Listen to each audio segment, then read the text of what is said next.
Baiklah, Assalamualaikum warahmatullahi wabarakatuh. Nama Fatin Nabila Inayil Fatihah, NIM 18129. Baiklah, di materi ini saya akan membahas fungsi kurikulum. Fungsi kurikulum, apa sebenarnya fungsi kurikulum bagi guru, siswa, kepala sekolah, pengawas, dan orang tua serta masyarakat? Pada dasarnya, kurikulum itu berfungsi sebagai pedoman atau acuan.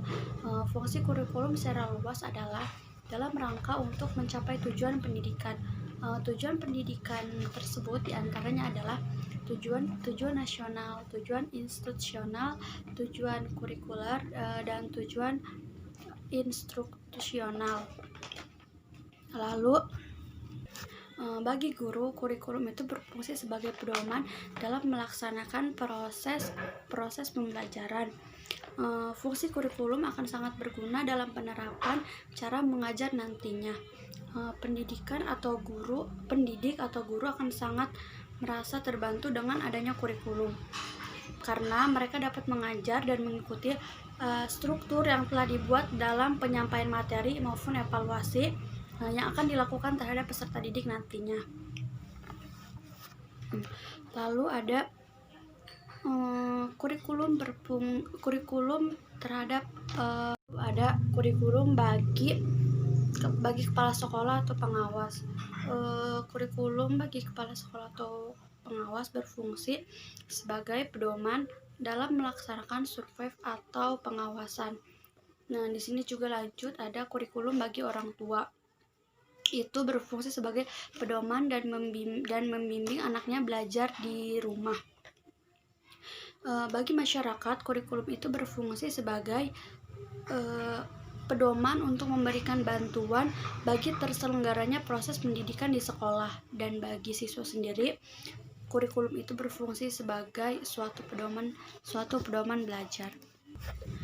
Berkaitan dengan fungsi kurikulum bagi siswa sebagai subjek didik, terdapat 6 fungsi kurikulum, yaitu fungsi penyesuaian, fungsi integrasi, fungsi diferensiasi, fungsi persiapan, dan fungsi pemilihan, serta fungsi diagnostik. Fungsi penyesuaian itu mengandung makna bahwa kurikulum sebagai alat pendidik harus mampu mengarahkan siswa agar memiliki sifat well adjusted, yaitu mampu menyesuaikan dirinya dengan lingkungan. Next ada fungsi integrasi.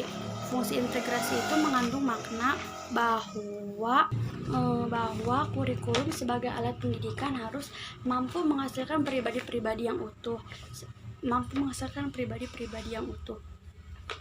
Selanjutnya ada fungsi diferensiasi. Fungsi diferensiasi itu mengandung makna bahwa kurikulum sebagai alat pendidikan harus mampu memberikan pelayanan terhadap perbedaan individu siswa. Yang keempat ada fungsi persiapan, yaitu mengandung makna bahwa kurikulum sebagai alat pendidikan harus mampu mempersiapkan siswa untuk melanjutkan studi ke jenjang pendidikan berikutnya. Yang kelima itu ada ada fungsi pemilihan. Fungsi pemilihan ini mengandung makna bahwa kurikulum sebagai alat pendidik harus mampu memberikan kesempatan kepada siswa untuk memilih program-program belajar dan dengan kemampuan minatnya. Yang terakhir ada fungsi diagnostik, itu mengandung makna bahwa kurikulum sebagai alat pendidikan harus mampu membantu dan mengarahkan siswa untuk dapat memahami dan menerima kekuatan atau potensi dan kelemahan yang ada pada dirinya. Terus terdapat juga beberapa peranan kurikulum, diantaranya adalah peranan konversiatif, peranan kreatif, peranan kritis, dan evaluatif. Terima kasih.